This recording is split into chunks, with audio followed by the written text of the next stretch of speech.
अच्छा, टाइम भी हो गया।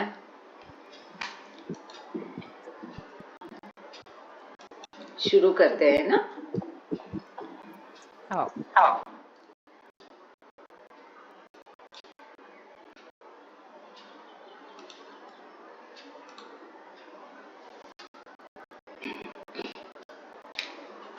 अवतार मेहर बाबा की जय। अवतार मेहर बाबा की जय। अवतार मेहर बाबा की जय। प्रियतम मेहर प्रभु, हमारे बीच में आकर के आप हम सभी आपके दर्शन सहवास का आनंद लेकर हमारा मार्गदर्शन कीजिए, यही आपसे गुजारिश। थैंक यू बाबा। जय बाबा।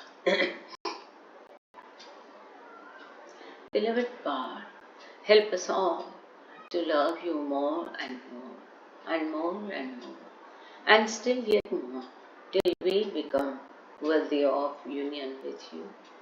And help us all to hold fast to Baba's daman till the very end. अवतार मेहर बाबा की जय। अवतार मेहर बाबा की जय। अवतार मेहर बाबा की जय। सभी को प्रेम पूर्वक जय बाबा। लिसन ह्यूमैनिटी हम लोग पढ़ रहे। मेहर प्रसाद, अच्छा हुआ आप जुड़ गए। आप थोड़ा रिकॉर्डिंग शुरू कर दीजिए। जय बाबा। जुड़े हैं ना मेहर प्रसाद निम जी? जुड़े? मेहर प्रसाद निम जी आप जुड़े हैं क्या? यस, आप सुन रहे तो रिकॉर्डिंग शुरू की। I am not in office. ठीक है, जैसी बाबा की इच्छा। जय बाबा। शालिनी जय। और कोई है इसको रिकॉर्ड कर सकता है? लैपटॉप में कौन कौन जुड़े हैं? लैपटॉप किसके पास है? वो लोग कर सकते हैं। चलो हम पढ़ना शुरू करते हैं।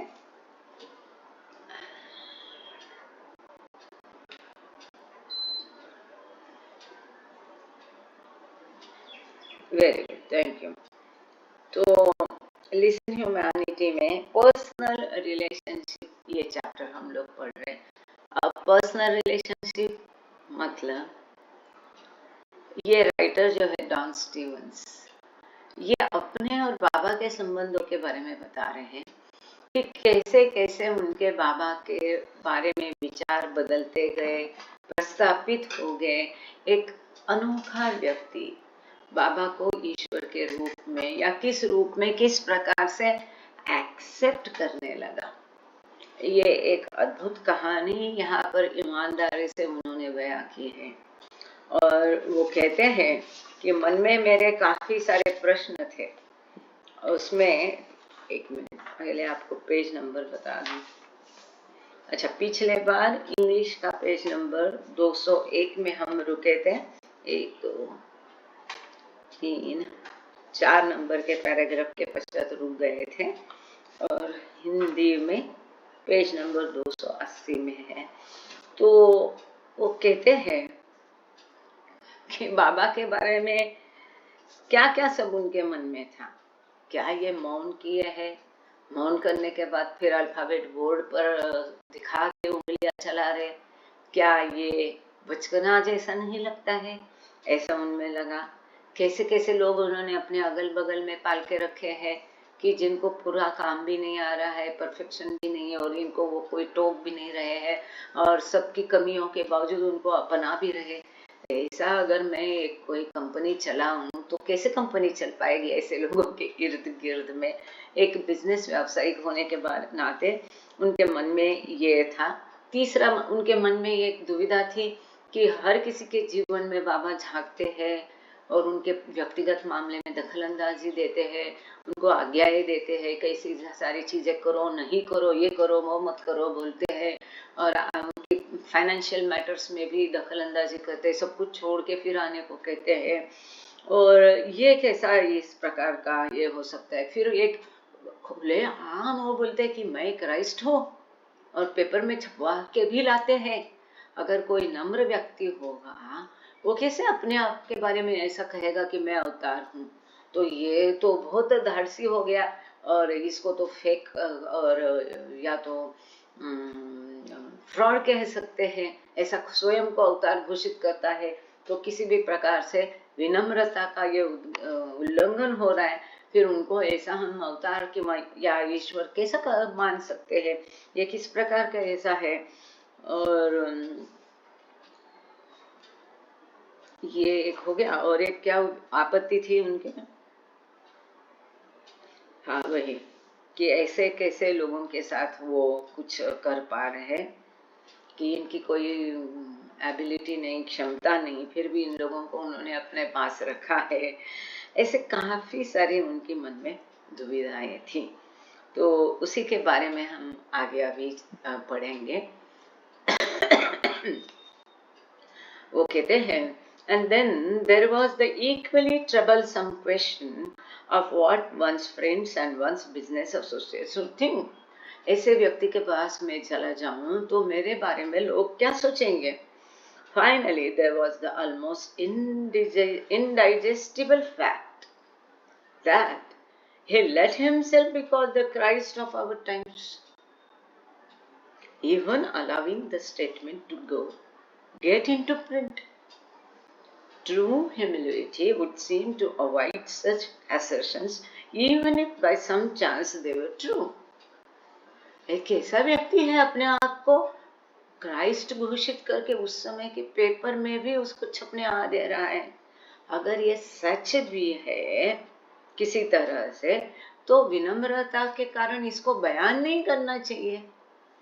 ऐसे बहुत उनके मन में दुविधा है। He had many such doubts who John Stevens. So आगे उनका एक एक सवाल का उत्तर 4 मेनली इन्होंने यहाँ 4 main points he has discussed here. एक तो क्राइस्ट का घोषित करना, अवतार घोषित करना, दूसरा था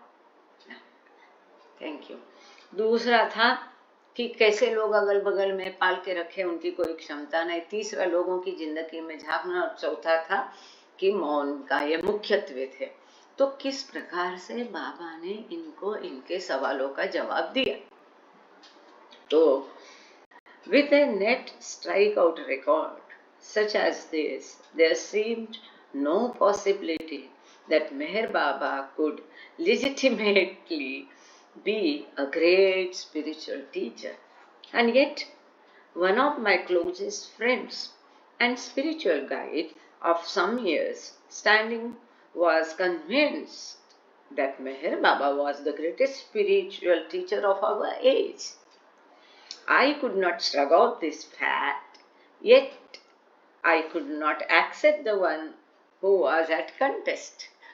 वो कहते हैं कि इतने कितने सारे ऐसी चीजें थी कि इनके कारण मेहर बाबा को वैधानिक रूप से एक आध्यात्मिक गुरु कहने की कोई संभावना थी नहीं। जिस प्रकार से उनका आचरण था, व्यवहार था, वो कहते हैं ये बाह्य दृष्टि हो गई, सामान्य मनुष्य की, ग्रास वर्ड के, कॉमन मैन की बाहर की दृष्टि हो गई। लेकिन वो कहते हैं इसके बावजूद कि मेरे जो सबसे करीबी दोस्त थे, जो कि मेरे कई सालों से अच्छे आध्यात्मिक गाइड थे, ये पूरी तरह से मेहर बाबा के आध्यात्मिक अधिकार के बारे में कन्विंस हो गए थे। उनको पूरा विश्वास था कि मेहर बाबा एक बड़े अच्छे आध्यात्मिक गुरु है। हमारे युग के एक अच्छे आध्यात्मिक गुरु के बारे में उनको कोई संदेह नहीं था मेहर बाबा का। अब इस बात को मेहर बाबा आध्यात्मिक गुरु है कि नहीं है, इस बात को वो कहते हैं मैं ना ही झटक सकता था, मतलब इस बात का ना ही मैं इनकार कर सकता था, I could not deny it, nor I could accept it, ना ही मैं उसको स्वीकृत कर पा रहा था। For 5 years, Meher Baba was the central question mark in almost every day of my life. Out of loyalty to my friend I could not reject Meher Baba even in the privacy of my own thoughts. Yet, equally, I could not honestly accept him because of the matters which weighed so heavily against him. ये कहते हैं कि 5 साल तक मेरे मन में ये विचारों का बादल उथल पुथल चल रही थी। हर रोज, मतलब देखो, बाबा को भले डाउट के जरिए वो रोज बाबा को याद कर रहे थे। हर रोज मेरे जीवन में यह विचार बाबा के बारे में ये क्वेश्चन मार्क आता था। लेकिन कभी होता है ना, दोस्त की भले के लिए, उसको अच्छा लगने के लिए, केवल मेरे अपने व्यक्तिगत विचारों में भी मैंने बाबा को कभी भी रिजेक्ट नहीं किया, नकारा नहीं। व्यक्तिगत विचारों में भी, मतलब देखो कितना महत्वपूर्ण ये बात है। कई बार लोग कहने के लिए बाहर से कुछ कहते हैं, मन में कुछ और होता है। ये कहते कि मेरे अपने मन में भी मैंने उनको इनकार नहीं किया, मेरे दोस्त को खराब लगेगा, इसलिए just for the sake of my friend, अपने दोस्त के खातिर उन्होंने बाबा को अपने व्यक्तिगत विचारों में भी नकारा नहीं।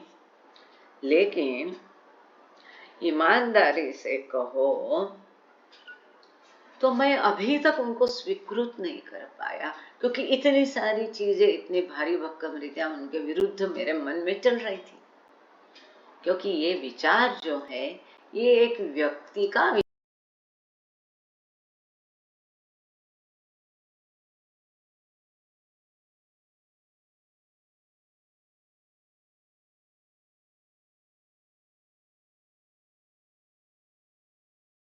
इसका बेस क्या है? स्थूल जगत। इसका बेस क्या है? माइंड।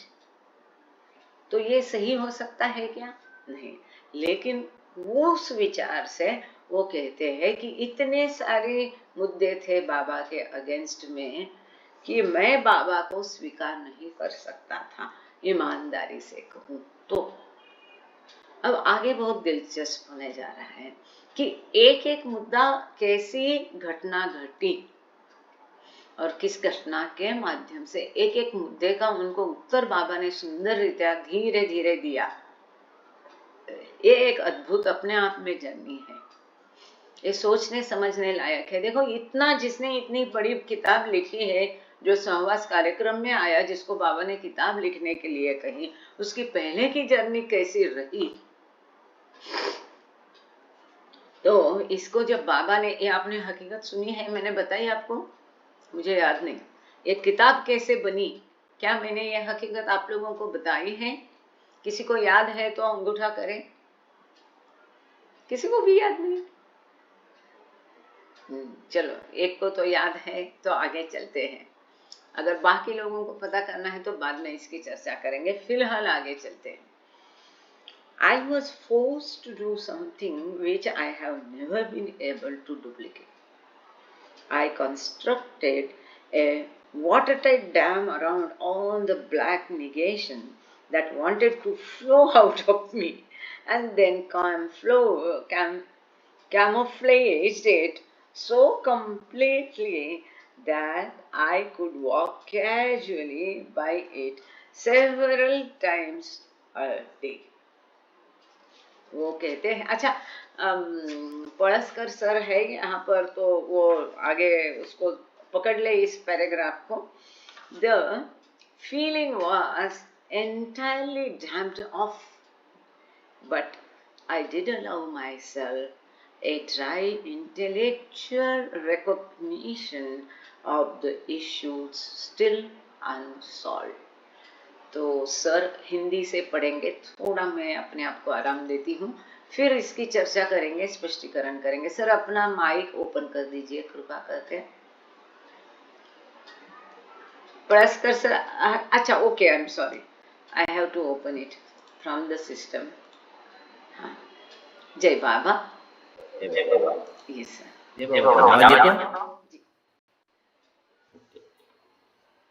मैं कुछ ऐसी चीज करने पर बाध्य हो गया जिसे मैं फिर कभी नहीं दोहरा सका।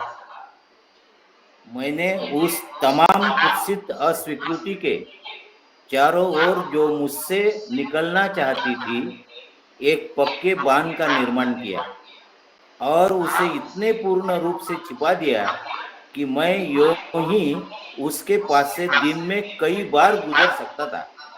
भावना में पूरी तरह बांध लगा दिया गया था, परंतु मैंने अपने को अब भी अनुत्तरित प्रश्नों की बाबत एक सूक्ष्म बौद्धिक मान्यता अवश्य दे दी थी। Thank you sir. तो ये कहते हैं कि मैंने अपने आप में से जो ये नकारात्मक विचार, बाबा के विरुद्ध के विचार बहुत फ्लो करते थे, निकल जाते थे, इनको मैंने ये मैं कभी नहीं ऐसा करता था। ये सारे बुद्धिवादी लोग हैं ना, चर्चा, चरण, विचार, विनिमय, प्लस माइनस, ऊपर नीचे, आगे नीचे करते ही रहते हैं, दिमाग लगाते ही रहते, लड़ाते ही रहते। ये बाबा ने कब कहा, बाबा ने ही कहा, ये बाबा के शब्द है क्या, ऐसा कब कहा, ऐसा कई सारा उनका रहता है। लेकिन वो कहते थे कि मेरे अंदर से जो ये सब नकारात्मक विचार आ रहे थे, उनका ये लाइक ऐसा ये बन गया था कि वो बाहर आकर मुझ पर प्रभाव नहीं करे, उसके लिए मैंने उसके अगेंस्ट एक वाटर टाइट कंपाउंड बना दिया। मैंने ऐसा एक दीवार खड़ी कर दी कि ये विचार मुझ पर हावी ना हो। ऐसा मैं कभी नहीं करता था, लेकिन मैं करता था और दिन में कई बार ये विचार मेरे मन में आते थे, लेकिन मैंने किसी तरह से अपने आप को एक रूखे सूखे बौद्धिक विचारों से भर जाने दिया, जबकि हालांकि मेरा मन और दिल अभी भी कई सारे सवालों के जवाब ढूंढ रहा था। Right? My first object lesson in the questions I had raised came from my business life. I think no one is given any organizational responsibility without concluding very quickly that the job must be done with the material available. Further, if there is one human crime greater than that of making blunders, it is failing to try to help and support the people who are doing the blundering. There is certainly a time to prod people into better performance, but the horse carrying the load does not live on prods alone. Further, many mistakes can be forgiven if they have been made with honest intent. Sir, हम इसलिए जानबूझ के एक एक प्यारा लेंगे, फिर उसको हिंदी में पढ़ेंगे, फिर उसको एक्सप्लेन करेंगे। जी, जय बाबा। जय बाबा। मैंने जो प्रश्न उठाए थे उनके संबंध में मुझे प्रथम प्रत्यक्ष पाठ अपने व्यावसायिक जीवन में मिला। मेरे विचार में किसी को भी तत्काल इस निष्कर्ष पर पहुंचे बिना संगठनात्मक जिम्मेदारी नहीं सौंपी जाती कि वह कार्य उपलब्ध साधन से ही पूरा करना होगा। फिर घोर भूले करने की अपेक्षा यदि कोई बड़ा मानवीय अपराध है तो वह भूल करने वालों को सहायता और सहारा देने का प्रयास न करना है। निश्चय ही एक समय आता है जब लोगों को अधिक अच्छे काम के लिए प्रेरित किया जा सकता है, किंतु बोझ ढोने वाला घोड़ा केवल प्रेरणाओं पर ही जीवित नहीं रहता और फिर अनेक त्रुटियों को क्षमा किया जा सकता है यदि वे निष्कपट भावना से हो गई हो। अब इसका ये है संदर्भ, ये है वो जो उन्होंने पहला डाउट उनका था कि मेरा ये भाव बाबा के बदले विषय में था कि बाबा के अगल बगल में जो लोग हैं, इस सेंटेंस है who seemed poorly equipped to do so, कि वो सक्षम नहीं है बाबा का कार्य करने के लिए। अगर बाबा सचमुच में बहुत बड़े ग्रेट मैन है तो उनको पता होना चाहिए कि ये बेकार का व्यक्ति है, मेरे काम का नहीं है और उसका कोई उपयोग नहीं है अपने कार्य में। अगर वो सचमुच में, सुनीता दीदी रहने दो, सचमुच में बहुत बड़े महान स्पिरिचुअल गाइड है तो क्या उनको अपने अगल बगल के लोगों की कमियों के पता नहीं है? ऐसे लोग उन्होंने आसपास में ये करके रखे हैं इर्द गिर्द, जो जिनकी कोई क्षमता नहीं है ना, हम जैसे। तो क्या हो गया, ऐसे कैसा वो आध्यात्मिक गुरु है कि ऐसे लोगों का उसको पता नहीं है? उसका उत्तर वो कहते हैं कि मैं एक व्यावसायिक व्यक्ति था और उस दृष्टि से मैं विचार करता था। कोई भी व्यवस्थापन में जब व्यक्ति की चुनौतियां होती है तो उसकी काबिलियत देख के उसको लिया जाता है, और अगर उसकी काबिलियत में कमी है, वो कोई गलती करता है, तो वहां उस पर दया दिखाना, बार बार दया दिखाना, ये तो संभव नहीं होता है। या बार बार उसको अंकुश लगाकर उसको टोक कर कितना देर चलेगा? तो इस प्रकार से तो कंपनी चलेगी नहीं है। इस प्रकार से कई सारी गलतियां अगर माफ करते जाएंगे, भले वो गलतियां उन्होंने ईमानदारी, उनका उद्देश्य ईमानदारी का था, वो गलतियां गलती से हो गई है, तो इस तरह से तो कोई व्यवसाय चलेगा नहीं। और फिर भी बाबा कैसे ये लोग अपने अगल बगल में रखे हैं? अब इसके आगे में स्वयं उसका जवाब उनको कैसे मिला, देखिए।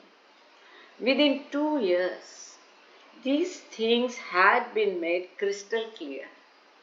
I began to suspect that perhaps Meher Baba found himself in the position in which every other boss finds himself of having to make the best possible use of the resources at hand. बोलते 2 ही साल में मुझे इसका जवाब एकदम crystal clear, एकदम साफ जवाब इसका मिल गया, मेरे नजर के सामने आ गया कि हर एक बॉस को, अधिकारी को, जो मुख्य है, जैसे अपने साथ जो भी लोग हैं, like take for example government का है, मंत्रालय है, बैंक है, वहाँ वो स्वयं अधिकारी या बॉस तो भर्ती करता नहीं है, भर्ती कोई और करता है, बराबर ना? फिर जो व्यक्ति जैसा है, जिसकी जैसी क्षमता है, उसी हिसाब से उसको काम चलाना पड़ता है ना? हम लोग एज अ बॉस हम क्या करते हैं? मेरे पास अगर 4 लोग हैं, 10 लोग हैं, 20 लोग हैं, तो मैं एज ए मैनेजर क्या करूंगी? किसमें क्या खूबी है, किसमें क्या कमी है, किसके क्या पास कौन सा स्किल है, थोड़ा बहुत एडजस्ट करके उसी प्रकार से काम चलाएंगे, उसको एडजस्ट करेंगे। उसकी क्षमता जो है उसको मैं बदल सकती नहीं, ना ही उसको निकाल सकती, ना ले सकती हूँ। तो जो है रिसोर्सेस मेरे पास जो है, तो उसी का मैं जिस प्रकार से मैं बेस्ट उपयोग कर पाऊँ, उसी प्रकार से मुझे उसका उपयोग करना है। और इस प्रकार से मेरे हाथ में जो है उसका मुझे उपयोग करना है। तो उसका आधा उत्तर मिल गया। अब आगे वो कहता है, once having come to this conclusion, the rest of the answers began to come quickly. I met several people who had been with Meher Baba, and it was readily apparent that generally they were of unusual caliber. My first point definitely had been of health. वो कहते हैं जब मेरे मन में ये सब भाव क्लियर हो गया, तब मेरा जो पहला कंक्लूजन था, निष्कर्ष था, उस पर मैं आ गया। और उसके बाद में धीरे धीरे मेरे सभी सवालों के जवाब मुझे मिलते गए। वो कहते हैं कि जो लोग बाबा के साथ थे, रहे थे, बाबा के मंडली जन थे, ऐसे कई लोगों के साथ मैंने संपर्क किया और उनसे बातचीत की, और फिर मुझे पता चला कि ये लोग असाधारण क्षमता के थे।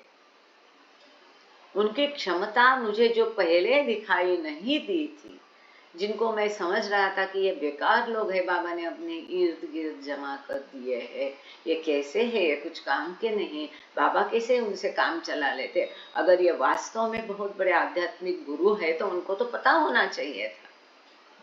लेकिन अब जब मैं उन लोगों से बात की तब मुझे उनकी असाधारण क्षमता का पता चला, और इस प्रकार से जो पहला मुद्दा मेरे मन में था वो क्लियर हो गया कि एक तो जो है उसका उपयोग कर लेना, और दूसरा बाबा के लोगों की क्षमता असाधारण थी। अब आगे वो कहते हैं, The question of observing silence was also soon parried into neutrality. This is very very important. बाबा के मौन का ये जो उत्तर दे रहे हैं, ध्यान से सुनिएगा। मैं पहले पूरा पैराग्राफ पढ़ती हूँ।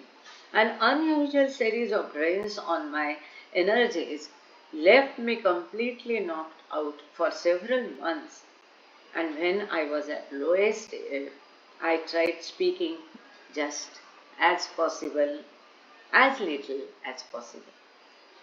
To my astonishment, I found that it was of marked help. From this point, it was an easy step to realize that a great spiritual teacher might easily wish to conserve energy for vital spiritual activities. This is important.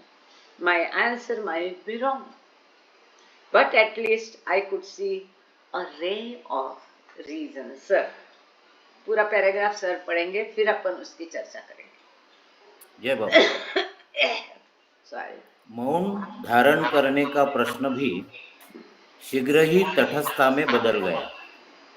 मेरी क्रिया शक्तियों पर असाधारण प्रकार के बोझ ने मुझे कई महीनों तक पूर्णतया पछाड़ रखा था, और जब मैं निम्नतम गिरी अवस्था में होता था, मैं जितना हो सकता था कम ही बोलने की कोशिश करता था।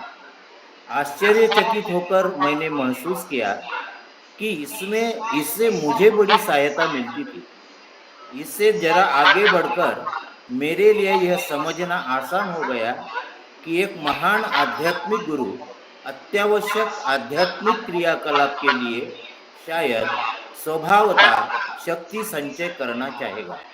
मेरा उत्तर भले ही गलत रहा हो, किंतु मैं इसमें कम से कम विवेक की किरण देख सकता था। Thank you sir. जय बाबा। Thank you sir. बहुत सुंदर और बहुत साफ है और सिंपल वर्ड्स में है। उम्मीद करती हूँ कि आप लोगों को समझ में आ गया, इसमें और चर्चा की जरूरत नहीं है, ऐसा मुझे लगता है ना, कि किसी कारण समझो वो बीमार हम रहते हैं और तब हम बिल्कुल इतनी थकान महसूस करते, इतनी हमें एनर्जी नहीं होती कि हम बात तक कर नहीं पाते, आवाज तो लो ही हो जाती, कई बार वो भी नहीं। हम मतलब ये मैंने बहुत अनुभव किया, आए दिन बहुत बीमार होने के कारण। जैसे आज ही मुझे डॉक्टर ने बोला कि कम से कम बात करो तो वो कहते हैं कि मेरी ऐसी एनर्जी कम हो गई थी कि मैं बिल्कुल जितना कम बात करना है उतना कम बात करता था, और इससे मैंने महसूस किया और मुझे बहुत आश्चर्यकारक रीत्या महसूस हुआ। इससे मैं अपनी बहुत सारी एनर्जी जो है सेव कर पा रहा हूँ। ये आश्चर्यजनक था। तभी मुझे इसका ये महसूस हुआ, ये रियलाइज हुआ कि ये आध्यात्मिक गुरु को इतने सारे महान आध्यात्मिक कार्य करने हैं। हो सकता है इतने महान बड़े बड़े आध्यात्मिक कार्य करने के लिए उन्होंने अपनी शक्ति को इस प्रकार से मौन होकर कंजर्व किया है, बचाया है। अब ये जो है, मेरा उत्तर गलत भी हो सकता है, स्वयं ही कह रहे हैं कि ये मेरा उत्तर गलत भी हो सकता है, पर एक तो मेरा कुछ तो कारण मुझे मिल गया, मेरे समझ में आ गया कि बाबा के मौन का कारण मेरे हिसाब से अपने स्तर पर पहला कारण था कि अपने इर्द गिर्द कैसे लोग जमा किए, उसका उत्तर मिल गया। दूसरा मौन का था। अब तीसरा, I began to feel better. The dull feeling of heaviness at the pit of my stomach began to lighten, and I could feel that one day I would be able to exhume the whole matter and work it out. वो कहते हैं कि धीरे धीरे थोड़ा ठीक मुझे लगने लगा, और जो एक भारीपन था वो मेरा एक डलनेस होता था, बीमार रहते ना, एक उदासी होती है, एक भारीपन होता है, वो निकलने लगा और मेरी नाभि से एक हल्कापन मुझे महसूस होने लगा और मैं अच्छा फील करने लगा।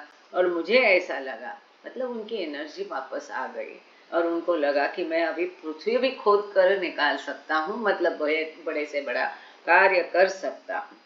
As I read more about Baba and talked with people who knew him, it began to be clear that while he sometimes asked people to do very difficult things, he did not do so unless they were ready.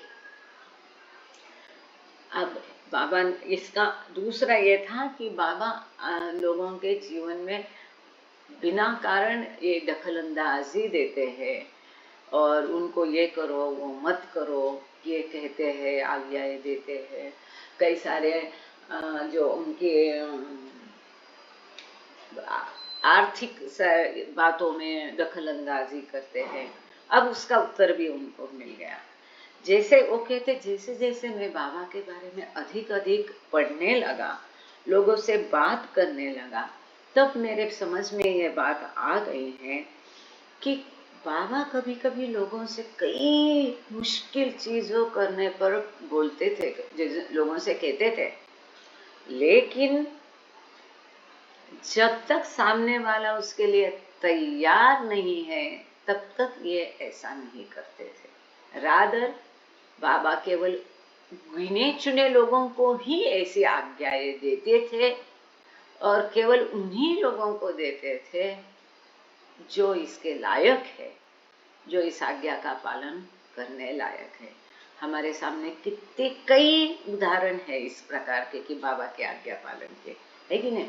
और आज सब कुछ छोड़ के मेरे पास आओ, ऐसा बाबा ने सबको नहीं बताया। अब इसका स्पष्टीकरण नीचे है, वो पढ़ के फिर इसकी चर्चा करेंगे। It is an interesting fact that Baba has asked only a very small number of persons, in literal fact, to give up all and follow him. The situation is more frequently the reverse, in which an individual begs to be allowed to give up his current life, in the world of affairs, to be with Baba, and Baba insists that he remain at his post. ये बहुत बहुत बहुत महत्वपूर्ण है और वो लोग सही में भाग्यशाली है जिनको बाबा ने आज्ञा दी है। कई लोग उसको पालन नहीं कर पाए, पर ज्यादातर हम देखते उसका पालन, उनकी आशीर्वाद से ही उनका पालन कर पाते, ये भी बड़ी बात है। तो ये कहते हैं कि ये बहुत मजेदार बात होगी ये तथ्य जानने के लिए कि बाबा ने सब कुछ छोड़ के उनके पास आने के लिए बहुत बहुत बहुत कम लोगों को कहा था। सबको नहीं कहा था कि सब छोड़ो और मेरे पास आओ। देयर वर वेरी फ्यू, गिने चुने लोग थे। उसके विपरीत ऐसे कई लोग थे कि जो सब छोड़कर बाबा के पास आना चाहते थे, लेकिन उनको बाबा ने अनुमति नहीं दी थी। जहां वो है वहीं पे वो रहे और अपना जिस प्रकार का कार्य है उस प्रकार का कार्य करे। कि किसी को बोला कि आप ये जगह छोड़ के नहीं जाना है, किसी को बोला आप सेंटर शुरू करो, किसी को बोला भजन शुरू करो, या जो भी आज्ञा है जिसको किसको बाबा ने दी होगी। किसी को कहा कि पति पत्नी होने के बावजूद भाई बहन के जैसा रहो। ये सभी जो है ये जिसकी उसकी कैपेसिटी के हिसाब से, जिसके उसके संस्कारों के हिसाब से, जिसको किसको जो जरूरी है वो तो जानते हैं ना, किसको क्या। यही जन्म नहीं, सारे पहले से जन्म हुआ हमारे जानते हैं। कई हमारा पत्थर से लेके सभी योनियों के वो जानते हैं कि कहाँ कितने हमारे संस्कार फंसे हैं, किस प्रकार का बोलना। तो ये पाश्चात्य परदेशी इंसान अपने तरीके से इन सब सवालों को कैसा ढूंढ रहा है, उसके जवाब उसको कैसे मिल रहे हैं. For the great mass of people, the call to give up all and follow me means give up all attachment to your present worldly life and follow my way. However, it is only truthful to point out that there is always the minute percentage who are apparently intended to take the command quite literally, but they are not the ones who are frightened by its conditions. अब जब बाबा ने कहा है कि give up all and follow me, ऐसा जो एक general सबके लिए बाबा ने संदेश दिया है, उसका अर्थ है कि इस भौतिक संसारी जगत की जो तुम्हारी आसक्तियां हैं, अटैचमेंट है, वो सब छोड़ो और मेरे रास्ते को अपनाओ. लेकिन ये बहुत सत्य मुद्दा है कि ऐसे करने वाले बहुत ही कम लोग हैं. ऐसे करने वाले लोग जो है उसका परसेंटेज बहुत कम है. ऐसा बाबा ने जो कहा कि ये संसारी जगत की आसक्तियां छोड़ो और मेरा मार्ग अनुसरो, तो 100 में कितने लोग करते हैं? 2, 4, 10, 20. परसेंटेज बहुत कम होता है ऐसे करने वालों का. और वास्तव में इस प्रकार से उनकी आज्ञा, हम लोग क्या कहते हैं, हम तो पतली गली से निकलना चाहते हैं कि बाबा ने कुछ आज्ञाएं दी नहीं. आंखें खोल के देखो, बाबा ने बहुत आज्ञाएं दी है. बाबा ने कहा ना, give up all and come on to me. Come on to me means क्या? ये मेरा रास्ता अपनाओ. गिव अप मीन्स सब कुछ, ये भौतिक जगत का अटैचमेंट छोड़ दो. कितने लोग कर पाते हैं ये?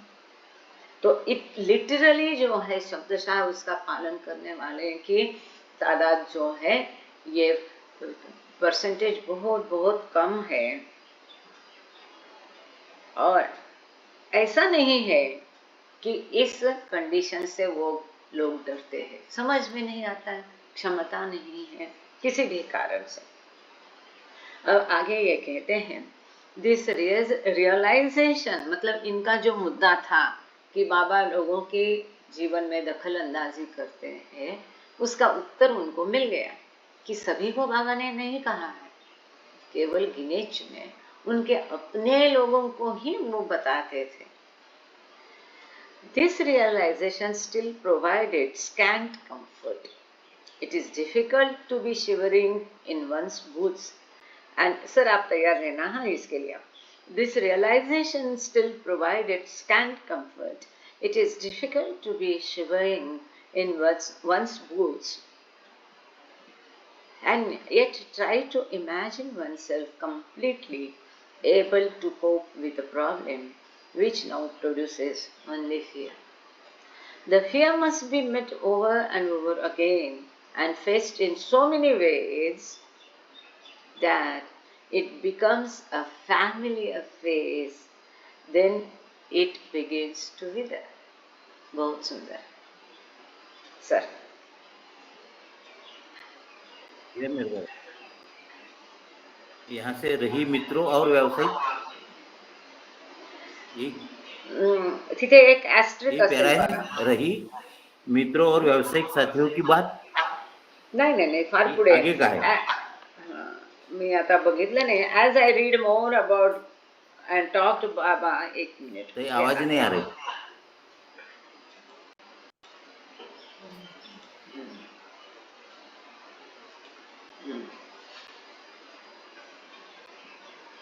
हेलो, मैं ढूंढ रही आपका हिंदी में. मैं पहले जो हाँ ये लो सर, ये पूरा पैराग्राफ पढ़ो तो अपने आप आपको समझ में आए. मैंने जो बाबा के संबंध में और पढ़ा, हाँ, यहाँ से लीजिए. बराबर, ठीक है. मैंने जो बाबा के संबंध में और पढ़ा और उन लोगों से बातचीत की जो उन्हें जानते थे, त्यों यह स्पष्ट होता चला गया कि यद्यपि कभी भी वे लोगों को अति कठिन कार्य करने की आज्ञा देते थे, वे ऐसा तब तक न करते थे जब तक कि वे लोग इसके लिए तैयार न हो जाते थे। इस अनुभूति से भी थोड़ी सांत्वना मिली। सिर से पैर तक तो कांप रहे होना, और फिर भी किसी समस्या का जो केवल भय ही भय उत्पन्न करती हो, पूर्णतया सामना कर सकने की कल्पना का प्रयास कठिन है। भय का बार बार सामना करना होगा और उसका इतने तरीकों से मुकाबला करना होगा ताकि यह एक परिचित का रूप ले ले, तब वह क्षीण होने लगता है। रही मित्रों और व्यावसायिक साथियों की बात। नहीं, और आगे इंग्लिश में पढ़ना है वो, ओके, बाकी है। हाँ, तो यह क्या है, तो बाबा ये भय किसके बारे में बाबा कह रहे हैं। तो सर आप अपना माइक को थोड़ी देर के लिए म्यूट करेंगे, इंग्लिश तक पढ़े तब तक। जी थैंक यू। तो यह आज्ञाकारिता के लिए बाबा बोल रहे, ये बोल रहे कि ये भय है, लेकिन जब जैसे जैसे आप बढ़ते जाओ, ये आज्ञाओं का पालन करते जाओ, वैसे सही से खुद ही अपने आप समझ में आता है आज्ञाकारिता का महत्व, बाबा क्या चाहते हैं, और आदत हो जाती है। जैसे कि भगीरथ तिवारी जी, उनको कितनी आज्ञाएं दी थी, इतनी रूम के बाहर निकलना नहीं है, ये करना नहीं है। वकीला तिवारी को आज्ञा दी थी कि जीवन भर बाबा नहीं होने के बावजूद, अगर भगीरथ मतलब उसका पति साथ में नहीं तो कहीं जाना नहीं है, केवल कहीं भी जाना है तो भगीरथ तिवारी साथ में हो तभी वो उसके साथ जा सकती, नहीं तो कहीं नहीं जा सकती। एक नवाब की लड़की थी, वो राजघराने की लड़की थी, इतनी सुंदर थी, इतनी सुंदर गाती थी, बाबा से बहुत प्रेम करती थी। बाबा भी बहुत उनको आज्ञा दी थी एक ही अपत्य होने देना, उसका भी उन्होंने बिल्कुल उन दिनों पालन किया। जैसे हमारे पिताजी जज की इंटरव्यू के लिए जा रहे थे, पैसों की कमी थी, बहुत होशियार थे, आराम से जज बन जाते थे। बाबा ने ये नहीं कहा कि जज मत बनो, कि उनके आज्ञा को समझना पड़ता था। बाबा ने कहा कि पाथरडी छोड़ के मत जाओ, वो उसी पैर वापस लौट गए, वो जज की इंटरव्यू तक नहीं गए। उनको बताया पाथरडी नहीं छोड़ना है, उन्होंने नहीं छोड़ा। उनको बताया कि आपको भजन शुरू करना है, सेंटर शुरू करना है, उन्होंने शुरू कर दिया। मतलब जो होता है, पहले बाबा ने पहले से उनको ये जाप करो, ये मौन रखो, ये उपवास करो, छोटी छोटी आज्ञाएं, ये ऐसे कई लोग हैं, कई प्रकार की आज्ञाएं बाबा ने उनको दी। तो ये कहते हैं कि ये भयकारी हो सकता है। जैसे कि 1955 के सहवास में बाबा ने पहले क्या बताया, 1 महीने तक कुछ खाना नहीं है, बोलना नहीं है, कितने लोग तैयार है, खड़े हो जाओ। और बाद में बाबा ने चयन खुद ही किया और फिर वो आज्ञाओं का रिलैक्सेशन कर दिया। तो ये कहते हैं कि भयकारी हो सकता है, लेकिन आगे चल के ऐसा होता है कि वो सहज उसका पालन होता है। इसका पालन करने के लिए क्षमता होनी चाहिए, उन्हीं को बाबा आज्ञा देते हैं और मदद भी वही करते हैं। आगे कहते हैं, As for friends and one's business associates, well, अब ये क्या मुद्दा था, वो कहते हैं अगर मेहर बाबा को मैं मान लूं, एक्सेप्ट करूं, अरे बाहर के लोग क्या कहेंगे, मेरे परिवारजन लोग क्या कहेंगे, इसका उत्तर अब उनको दे रहे हैं। As for friends and one's business associates, well, people of good caliber are surprisingly tolerant of other person's world problems. Their caliber is usually built up solidly on their recognition of their own profound needs. They stick by one. All in all, it is surprising how little a crisis is involved in accepting someone such as Meher Baba as one's guide and to allow that fact to become known. Sir. रही मित्रों और व्यावसायिक साथियों की बात, उसमें ऐसा है कि अच्छे प्रकार के लोग दूसरे व्यक्ति की विषम समस्याओं के प्रति असाधारणतया सहिष्णु होते हैं। अपनी गहन आवश्यकताओं को ध्यान में रखकर उसके स्तर का आधार प्रायः ठोस होता है। वे एक ही से संबंध रखते हैं। तो सब मिलाकर यह आश्चर्य की बात है कि किसी को, उदाहरणार्थ मेहर बाबा को, अपना पथ प्रदर्शक मान लेने में और इस तथ्य को विदित हो जाने देने में कोई विशेष कठिनाई नहीं होती। जय बाबा। Thank you sir. मतलब क्या है, लोग तो विरोध करेंगे, लेकिन हमारे लिए प्रायोरिटी क्या है, हमारे लिए मायने क्या रखता है? मेहर बाबा, उनका प्रेम। तो उनकी विरोध के बावजूद उनको ठुकरा के हम आगे चलते रहना है। और लोग तो क्या है कि जुड़े रहते हैं उस व्यक्ति के साथ।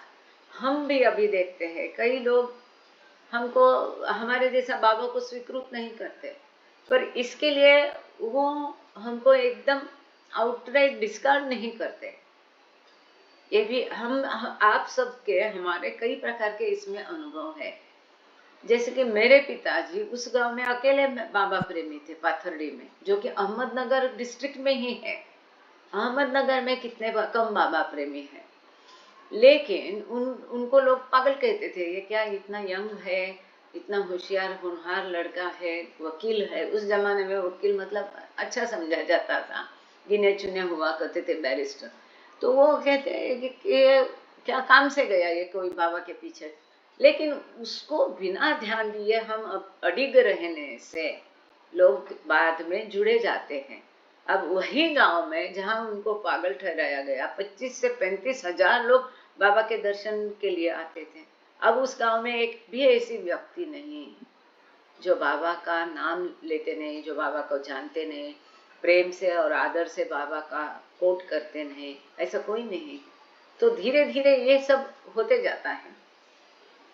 This left one final question. Sir आप जुड़ जाओगे तो वीडियो चालू कर देना। This left one final question. अब एक ही कितने सवाल का जवाब मिल गया, लोग क्या कहेंगे जवाब मिल गया, एक कैसे इर्द गिर्द लोग है इसका जवाब मिल गया, मौन क्यों रखा इसका जवाब मिल गया, है ना। ऐसे कई सारे उनके एक एक जवाब के, सवाल के जवाब मिल रहे। लोगों की जीवन में वो दखल अंदाजी क्यों करते, आज्ञा क्यों देते हैं। अब एक ही सवाल रह गए है, एक एक का उत्तर उनको अपने आप बाबा दे रहे हैं। अब वो सवाल क्या है? The childhood of the Christhood of Meher Baba. Was he really the avatar of each? If he was, how could I know it? ये बहुत महत्वपूर्ण सवाल है। और आज भी कई बाबा प्रेमी, उन्होंने जीवन बचपन से बाबा के संपर्क में आए, आज भी बाबा बाबा पूरा परिवार करते हैं, और फिर भी ये कहते कि मुझे मालूम नहीं कि बाबा होता थे कि नहीं। तो आज भी अगर कई लोगों के मन में ये संदेह है तो ध्यान से सुन लिए, बहुत अच्छा यहाँ पर उन्होंने उसका दिया है स्पष्टीकरण। अब और कहते हैं कि एक ही सवाल बच गया, वो है मेहर बाबा ने अपने आप को क्राइस्ट करके घोषित करना। वो सचमुच में इस युग के अवतार थे क्या? ऐसा ये सवाल करता है अपने मन को। अगर होंगे भी तो मैं कैसे जानूंगा? कितना इसमें सब कुछ आ गया, मैं कैसे जानूंगा? आगे वो कहते हैं, I believe that I cannot know until the day I too have finally achieved the Godhood within me. For only perfection can know perfection. बहुत महत्वपूर्ण, बहुत सुंदर है। वो कहते हैं अगर वो सचमुच में अवतार है तो मैं कैसे जानूंगा? मैं इतना विश्वास करता हूं, जिस दिन जब तक मैं स्वयं पूरा ईश्वरत्व अपने आप में प्राप्त नहीं कर सकता, तब तक मैं ये कैसा जानूंगा? केवल परिपूर्ण ही परिपूर्ण को जान सकता है। Thank you Shweta. जिस दिन मैं स्वयं ईश्वर बनूंगा, उतनी काबिलियत मैं अपने आप में निर्माण करूंगा, इतनी आध्यात्मिक स्टेटस मेरा उच्च हो कि मैं ईश्वर को ईश्वर, अवतार को अवतार, संत को संत, महंत को महंत, पांचवी भूमिका को पांचवी भूमिका जान जाऊं। तभी मैं अवतार को अवतार करके जान पाऊंगा। जिस दिन मैं स्वयं अवतार बनूंगा, मैं स्वयं ईश्वर बनूंगा, तभी मैं अवतार को जान पाऊंगा। तब तक मैं ये नहीं जान सकता। केवल परिपूर्ण ही परिपूर्ण को जान सकता है। This is very good. सो बात की एक बात, the perfection, only perfection can know perfection. कई बार हमने ये मुद्दा किया है कि उनको जानने की, पहचानने की काबिलियत होनी चाहिए। या तो वो सुंदर अटक रॉक लाइक फेथ होना चाहिए, विश्वास होना चाहिए कि नहीं, वो ईश्वर और अवतार के अलावा कुछ हो ही नहीं सकते हैं। ये परम विश्वास जो हमारे मन में उन्होंने हमको दिया है। हम नहीं कहेंगे कि हम ईश्वर है या हमें वो ईश्वरत्व रियलाइज हुआ है, पर हम ये पक्का जानते हैं कि वो हमारे ईश्वर है, अवतार है, माता है, पिता है, बंधु है, सखा है, गुरु है, सब कुछ है, सब कुछ इन्हीं में है, इनके अलावा कुछ नहीं। इतना हम पक्का जानते हैं और वो विश्वास उन्हीं से मिलता है। लेकिन यहाँ वो उनको उत्तर मिल गया उनके सवाल का कि उनको पहचानने की, अगर वो अवतार है भी तो वो है कि नहीं, ये पहचानने की काबिलियत मुझ में तभी होगी जब मैं स्वयं अवतार, मैं स्वयं ईश्वर हूँगा। ये तो हमारे बहुत मेहर बाबा का बहुत बड़ा एहसान है कि उन्होंने अपने आप का अवतारत्व घोषित किया, जो और अवतार काल में किसी ने किया नहीं। यदि वो नहीं करते तो हम उसको, उनको क्या, ऐसे बाकी लोगों के जैसे कुछ, जैसे कि मोहम्मद को ईश्वर प्रेषित उसने अपने आप को कहा तो लोग भी वही कहते हैं। जैसे क्राइस्ट को ईश्वर का पुत्र उसने अपने आप को घोषित किया कि लोग भी वही कहते हैं, उनको वो अवतार या ईश्वर के रूप में नहीं देखते हैं। तो ये मेहर बाबा की बहुत बड़ी कृपा है हमारे ऊपर कि उन्होंने अपने आप को अपना अवतारत्व घोषित किया, तो हमारे लिए आसान हो गया, हम उनको समझ सकते, जान सकते हैं। Nevertheless, it is important. Sir, just follow the paragraphs. I have gone ahead. Nevertheless, it is important that I work constantly at this question, and it is important that others work hard at it also. वो कहते हैं फिर भी मैं इस सवाल पर हमेशा काम करता हूँ, बाबा के अवतारत्व के बारे में, और मैं समझता हूँ, चाहता हूँ कि बाकी लोग भी इस प्रकार का कड़ी मेहनत इस पर करें। It cannot be sloughed off on the basis that it is a matter of no real concern for oneself. हमें उससे क्या लेना देना करके हम इसे नहीं छोड़ सकते हैं। It is the most supremely important question which anyone can ask, because in it lies the ultimate question, why am I here? बहुत अच्छा। वो कहते हैं कि ये बहुत बहुत बहुत अधिक महत्वपूर्ण सवाल इसलिए है, इसका सवाल का जवाब आपको इसलिए ढूंढना है किसी को भी, क्योंकि इसी सवाल में आगे का सवाल है कि मैं यहाँ क्यों हूँ।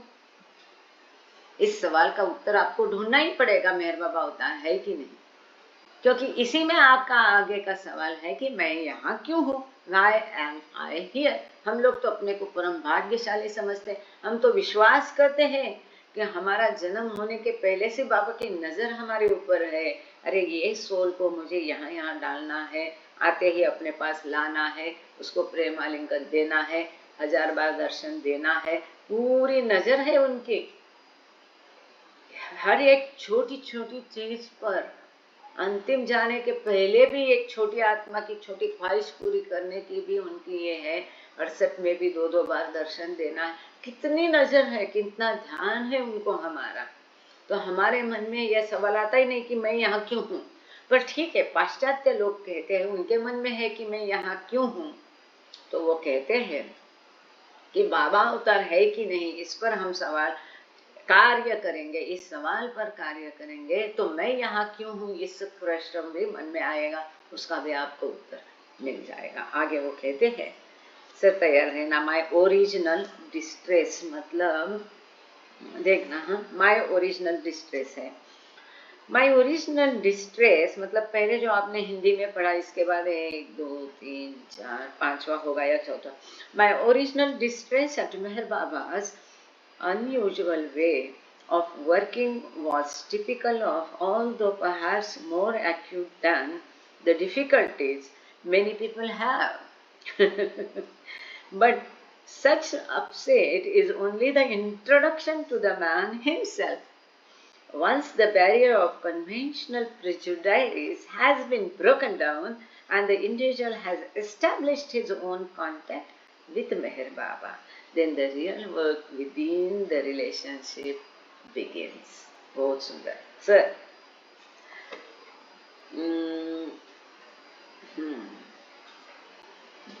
मेहर बाबा की असामान्य कार्यविधि. सर परस्कर सर, मेहर बाबा की आई एम सॉरी, मेहर बाबा की असामान्य कार्यविधि से पढ़ना है सर आपको.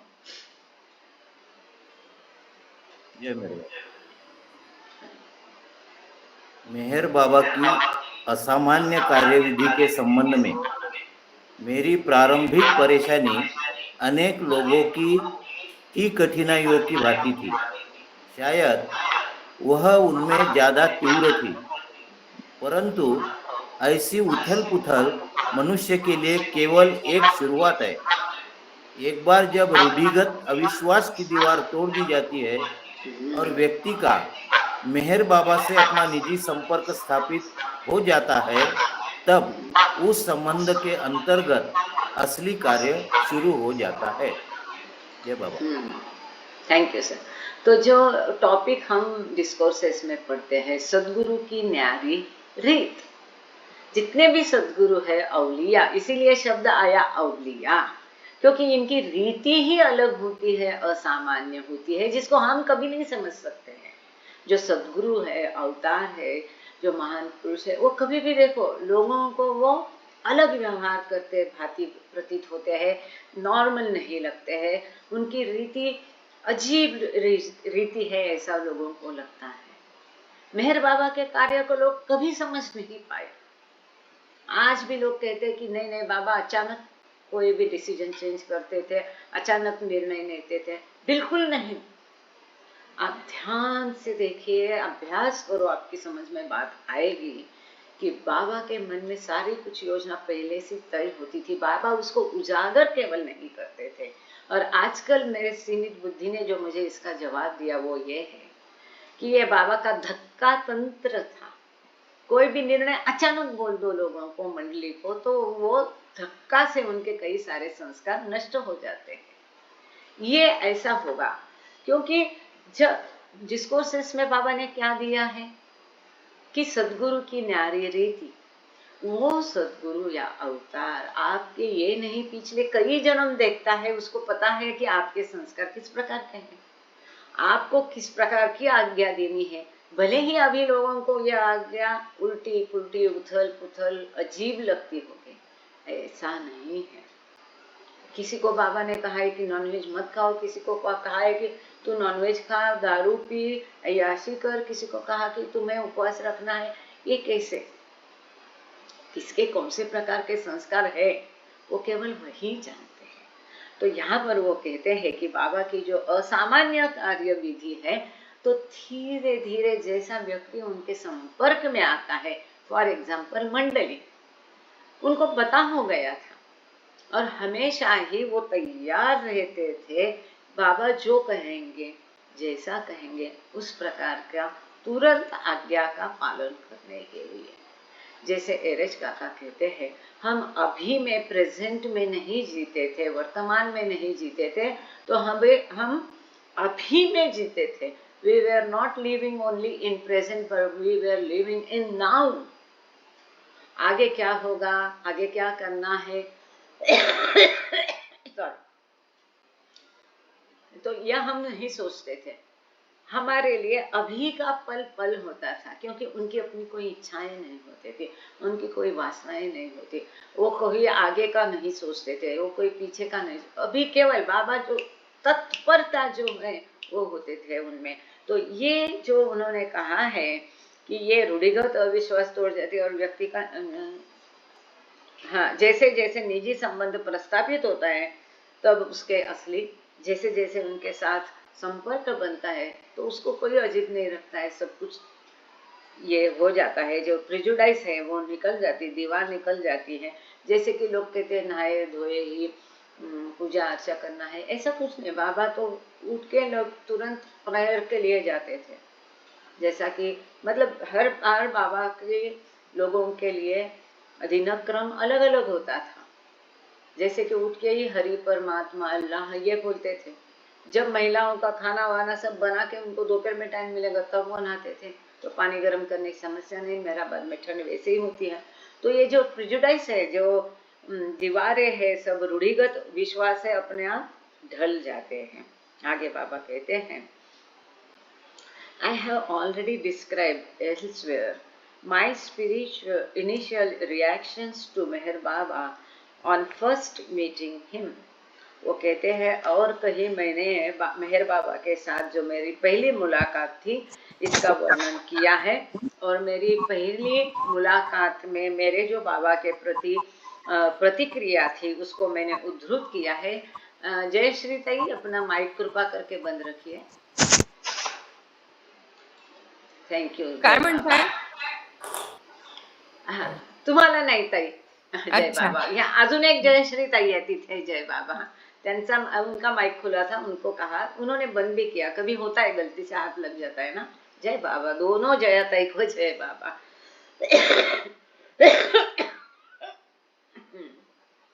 तो वो कहते हैं, बाबा को पहली बार मिलने के बाद मेरी जो बाबा के प्रति प्रतिक्रिया थी वो मैंने कहीं उद्धृत की है।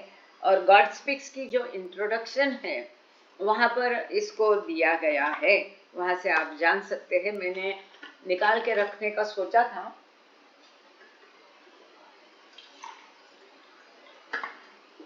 सॉरी, तो रह गया वो। His entirely unexpected impact on my internal functioning, which resulted within 2 days in virtual elimination of my strong tendency to worry, was only a clue to what was to come.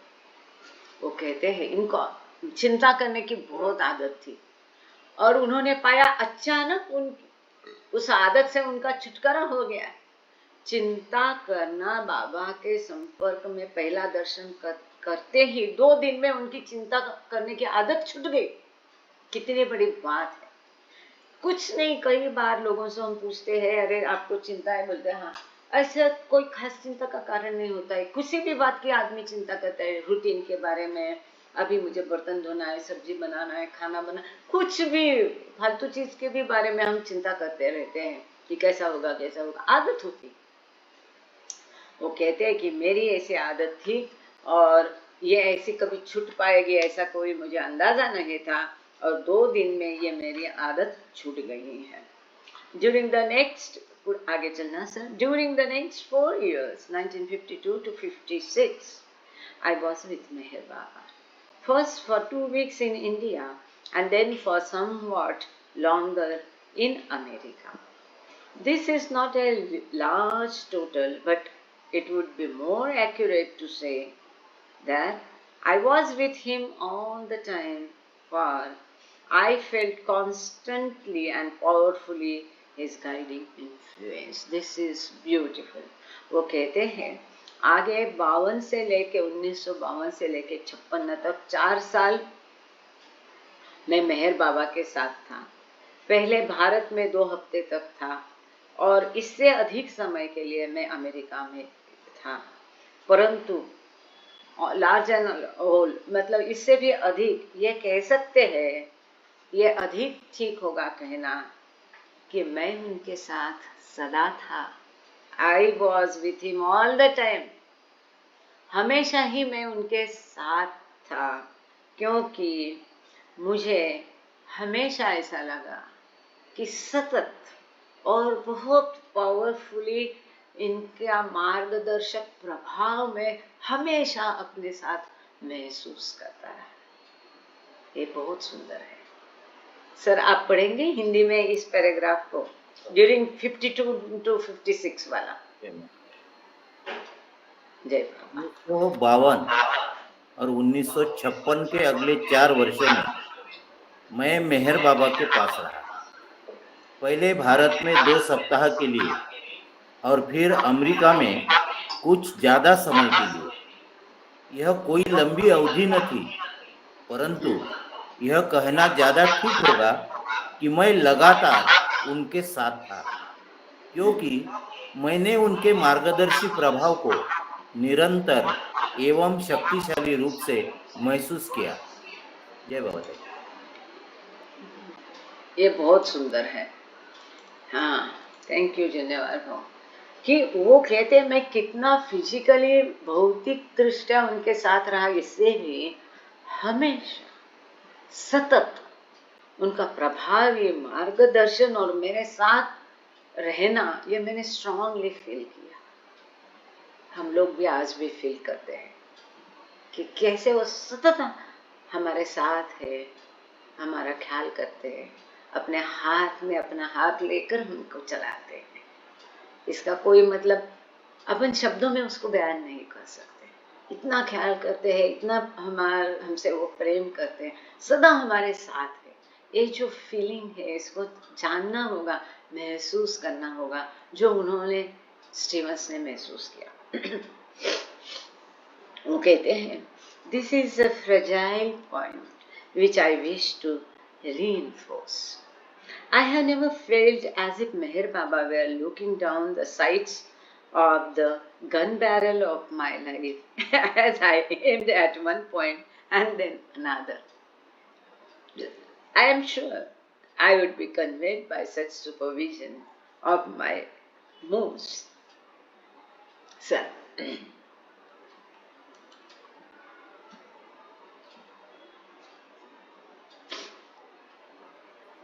जय बाबा। और पुढे यह एक कोमल तंतु है जिसे मैं सुदृढ़ करना चाहता हूँ। मैंने यह कभी भी नहीं महसूस किया कि मेहर बाबा मानो मेरी जीवन रूपी बंदूक की नली के निशानों को देखते रहते थे। जैसे ही मैं कभी एक चीज पर निशाना बांधता था और कभी दूसरी चीज पर बांधता था, मुझे संदेह नहीं है कि अपनी गतिविधियों पर इस प्रकार की निगरानी से मैं चिढ़ जाऊंगा। जय बाबा। वो कहते हैं कि ऐसा नहीं है कि कोई दूरबीन से वो हमेशा मुझे झांक रहे, नहीं, पर उनका सतत साथ होना, हमारी केयर लेना, हमारा मार्गदर्शन करना इतना प्रभावी था, उसको मैं महसूस करता था। और मुझे कभी नहीं पसंद आता था अगर कोई सतत मुझे निगरानी कर रहा है। वैसे प्रकार की वो निगरानी नहीं थी। बहुत महत्वपूर्ण है। आगे और भी महत्वपूर्ण, very very important and it is as if he busies himself quietly. बहुत महत्वपूर्ण है, ध्यान से इसको सुनना।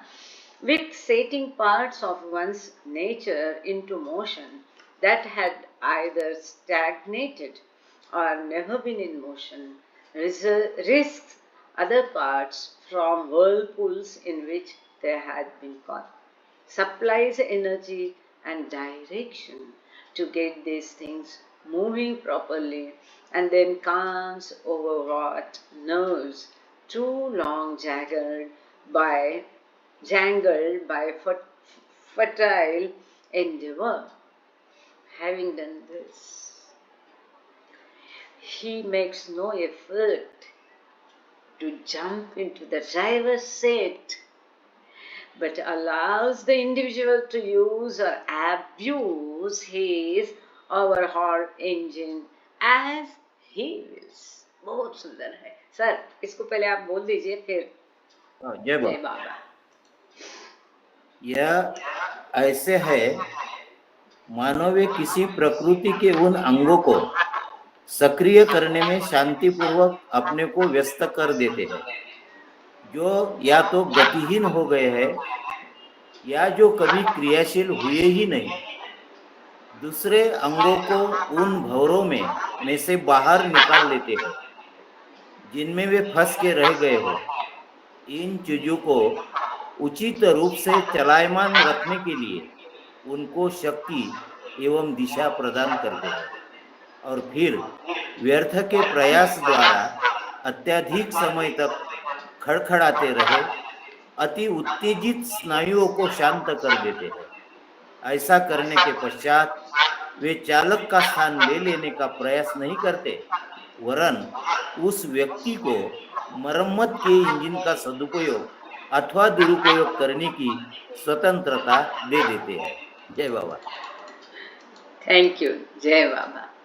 आपकी समझ में आ गया? ये एक उपमा सादृश्य के माध्यम से इसको, थैंक यू यास्मीन जी, समझाने की कोशिश कर रहे हैं कि बाबा मीन्स वो कहते कि ऐसे नहीं कि सदा ऐसा कुछ दूरबीन लगा के हमको देख रहे, तो हमारे जीवन में दखल अंदाजी या किस प्रकार का मार्गदर्शक का जो रोल है वो किस प्रकार से अदा करते हैं, उसको उन्होंने समझाया कि बहुत शांति से हमारी एक एक चीज पर बाबा कार्य करते हैं। जैसे कि हम बिल्कुल गतिहीन हो गए, मतलब क्या कि बिल्कुल कि इस दुनियादारी में अगर कोई बहुत फंस गया है और उसके आध्यात्मिकता बिल्कुल एकदम स्टैग्नेंट हो गई है, तो उसको इससे ये भौतिकता से दूर करके आध्यात्मिकता में कैसे लिपटाना है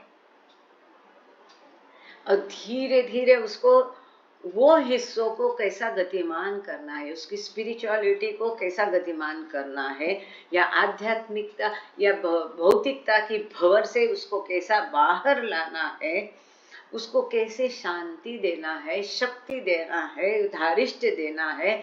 अगर वो बहुत लड़खड़ा रहा है, जाऊं कि नहीं जाऊं, करूं कि नहीं करूं, तो उसको कैसे हिम्मत देना है। और इतना करके वो कुछ नहीं गाड़ी चलाएंगे, आपको मौका देते हैं, आपके जीवन में प्रसंग निर्माण करते हैं, फिर आगे उसका उपयोग, सदुपयोग या दुरुपयोग आपको ऊपर वो छोड़ देते हैं। It is very very important कि हर हमारे जीवन की छोटी मोटी घटना हमको परखनी चाहिए, चाहे कोई हमें गाली दे, हमारा अपमान करे, हमारी तारीफ करे, या कोई हमें लड़ बैठे, इसके पीछे भी एक मकसद होता है। हर छोटी बड़ी घटना के पीछे एक मकसद होता है, बाबा का उद्देश्य होता है। हमें ये देखना है कि इस घटना से, चीज से बाबा मुझे क्या सीख देना चाहते हैं। हमें देखना है कि हमारे वीक पॉइंट्स कौन से है, हमारे स्ट्रॉन्ग पॉइंट्स कौन से है, हमें आध्यात्मिकता की तरफ और आगे कुछ करने के लिए क्या करना है, इस स्थिति का कैसा उपयोग करना है, इसमें से कैसे बाहर आना है, आगे कैसे जाना है, उसका डर कैसा निकाल देना है। और फिर ऐसी घटना करने के पश्चात ये आपके ऊपर छोड़ देते हैं कि उस स्थिति का, घटना का आप किस प्रकार से दुरुपयोग या सदुपयोग करते हैं। अब यहाँ दुरुपयोग सदुपयोग एक ही दृष्टि से होता है, वो होता है आध्यात्मिकता, आध्यात्मिक प्रगति। और अवतार और सद्गुरु का दूसरा कोई कार्य, दूसरा कोई उद्देश्य होता ही नहीं। किसी भी जीव की आध्यात्मिक प्रगति करना, इतना ही उनका उद्देश्य होता है। जो कुछ हमारे जीवन में अच्छा बुरा घटित होता है, उसका उद्देश्य केवल हमारी आध्यात्मिक प्रगति के लिए ही होता है, और इसी दृष्टि से हमें उसको देखना चाहिए। हमें तो ये बाबा ने दे दिया, बचपन से सुनते आए, विश्वास है, हम लोगों का संस्कृति इस प्रकार से है, हम पहले से इसको मानते हैं और विश्वास करते हैं। पाश्चात्य के लिए उसने इसको खुद एनालाइज किया, खुद समझा, और वो हमारे सामने अपने शब्दों में रख रहा है। आगे वो कहते हैं, बहुत बहुत बहुत अति महत्वपूर्ण है, और भी महत्वपूर्ण आगे का है। This is very important. It is only fair to point out that will has meanwhile undergone some modifications as well. ये समझना पड़ेगा, इच्छा जो है कि इसमें कुछ परिवर्तन हो चुका है। किसकी इच्छा? उसकी भी, हमारी भी इच्छाएं बदल जाती हैं। One has the feeling of being able to listen intently and pick up a soft but distinct direction signal that has started. तो एक कोई कभी निर्देश होते हैं, अंदर से महसूस होता है, जिसको हम अंदर की आवाज कहते हैं। ऐसा एक सॉफ्ट वॉइस होता है, दिशा निर्देश होता है, एक संकेत होता है, उसे हमें समझना पड़ेगा। हमेशा बाबा कहते हैं listen to your inner voice. हम अपनी अंतरात्मा की आवाज को कब सुन पाएंगे? जब हमारा मन अपना दिमाग लड़ाना बंद कर देगा तब। हमारी मन की आवाज है कि अंतरात्मा की आवाज है, ये फर्क हमें करने को आना चाहिए। हाँ, हम महसूस करेंगे कि वो निश्चित ही हमें ऐसा दिशा निर्देश देते हैं। हल्का सा होता है, वो कोई दृश्य नहीं होगा, वो कोई आवाज नहीं होगा, वो कोई ध्वनि नहीं होगा। जैसा है ना, जब कुछ भी समझ न पाए तो कहना मेहर बाबा। कई बार कई चीजें होती हैं, बाबा के सहवास हो, बाबा के भजन हो, बाबा की मीटिंग हो, बाबा के मामले में हो, दुनियादारी में हो, कई बार उलझन होती है, करे या नहीं करे, क्या करे। शांत रहो, अपने मन को बिठा दो नीचे और फिर अपने अंदर की सुन, जो बाबा की आवाज होगी। फिर उस स्थिति को एनालाइज करो, नहीं ये गलत है, बाबा क्या चाहते हैं, क्या करने से बाबा खुश हो गए, ये क्यों ऐसा मुझे लग रहा है, मुझे गुस्सा क्यों हो रहा है, या जो भी स्थिति है, इसको आप एनालाइज करने की कोशिश करो और फिर आपको समझ में आएगी कि उनकी इच्छा क्या है। वैसे वो हमें सतत मार्गदर्शन, जैसा उन्होंने शुरू में ही कहा कि प्रभावी मार्गदर्शक वो बन जाते हैं हमारे। बस हमको सुनना भर चाहिए उनको, उसमें गफलत नहीं होनी चाहिए। आगे वो कहते हैं one has the feeling, this is very important, being able to listen, हमें वो क्षमता होनी चाहिए उस आवाज को सुनने की इंटेंटली, ध्यान से, and pick up a soft but distinct direction. ये जो दिशा हमें दे रहे हैं वो सुनने की हमें क्षमता होनी चाहिए, और वो जो सिग्नल दे रहे हैं उसको समझना जरूरी है। There is nothing compulsive about this signal, for I can and often have overruled it. अब वो जो दिशा निर्देश करेंगे, वो जो गाइडेंस देंगे, वो जो मार्गदर्शन करेंगे, ऐसा कोई नहीं कि उसमें कोई कंपल्शन है, जबरदस्ती है, बिल्कुल नहीं है। आप अपने मन की चलाओ, गोता जरूर खाओगे, फंस जरूर जाओगे, समाधान नहीं मिलेगा, मन अस्वस्थ रहेगा, असमाधानी रहेगा। पर वह, जैसा उन्होंने कहा है कि वो काबिलियत यदि आप में है उनको सुनने की, तो उससे अच्छा ही निर्माण होगा। वो कहते ये जो आवाज है, इनका मार्गदर्शन है, ये जबरदस्ती नहीं है। This is the beauty of this. ये जबरदस्ती, there is nothing compulsive about this signal. वो तो सिग्नल देते रहते हैं, मेहर बाबा सिग्नल देते रहते, हरा, लाल, पीला, ग्रीन, ये हमें समझना चाहिए। वो जबरदस्ती नहीं है, सिग्नल, उसमें कोई कंपल्शन नहीं होते हैं और हम उसको टाल नहीं सकते। बट आई ट्रस्ट इट, वो कहते हैं कि मैं इन सिग्नल को कभी ही टालता नहीं। डॉन स्टीवर्स कहते हैं ये जो अब आप इन सिग्नल को समझ पाओगे, वो जो दिशा निर्देश बाबा देते हैं, इसको समझ पाओगे, जो कि जबरदस्ती नहीं होती है। पर वो कहते हैं कि मैंने कभी भी इन सिग्नल को टाला नहीं है।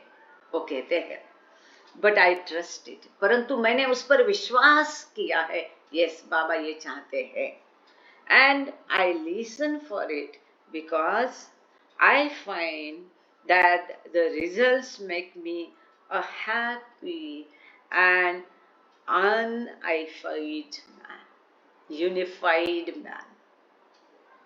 उन्होंने कहा है कि बाबा ये जो दिशा निर्देश देते हैं, ये जबरदस्ती कंपल्सन नहीं होते हैं, परंतु मैं इनको कभी टालता नहीं हूँ। मैं उन पर विश्वास रखता हूँ, मैं इनको सुनता हूँ, क्योंकि मैंने ऐसा पाया है कि इसके पश्चात मैंने उनको सुनने से और उन पर विश्वास करने से मैंने ये पाया है कि इससे मुझे खुशी मिलती है, इससे मुझे खुशी मिलती है। समाधान, आप भी देखो, एक खुशी होती है, समाधान होता है, आनंद होता है। अपने मन की मत चलाओ, और इस समय में बाबा क्या चाहते हैं ये जानने की कोशिश करो। कई घटनाएं हैं, हम लेक्चर के पश्चात उसको चर्चा करेंगे, आपके साथ साझा करेंगे। एक दो घटनाएं आप याद दिलाना, अभी पढ़ने में आगे जाते हैं। There is another important characteristic of this direction signal, बहुत महत्वपूर्ण है। अब मैं ये पैराग्राफ छोटा है, पढ़ के हम सर को देती बाद में, सर आप ढूंढ के रखना। There is another important characteristic of this direction signal. It works equally in the messy parts of life. As a developing human being, I have a number of very problematic sides to my nature. I would just as soon they were not there because they are a real drain. बहुत सुंदर है sir, छोटा सा paragraph है, कहाँ है ढूंढना पड़ेगा आपको। इस दिशा संकेत की एक और महत्वपूर्ण विशेषता है, यह जीवन के अपरिष्कृत क्षेत्रों में समान रूप से कार्य करता है। एक विकसनशील प्राणी के नाते मेरी प्रकृति के बहुत से अति समस्यात्मक पहलू है। मैं चाहूंगा कि वे शीघ्र ही विलीन हो जाए, क्योंकि वे सच्चे शोषक है। जय बाबा। जय बाबा।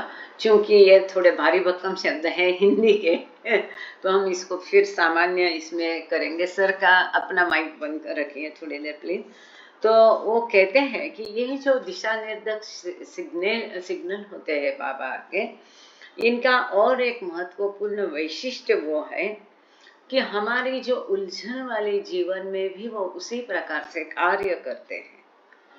अब अपने हमारे स्वभाव के पहलू होते हैं, विविध पहलू होते हैं, इसकी कई सारी हमारी अपनी भी उलझने होती हैं, स्वभाव के दिक्कतें होती हैं। और जैसे जैसे ये जो हमारे स्वभाव के विचित्र पहलू होते हैं, इससे कई सारा हमारा एनर्जी नष्ट होती है, ड्रेन कहा है ना। आगे वो कहते हैं, The truly astounding thing about one's relation to Meher Baba is that nothing is rejected or suppressed.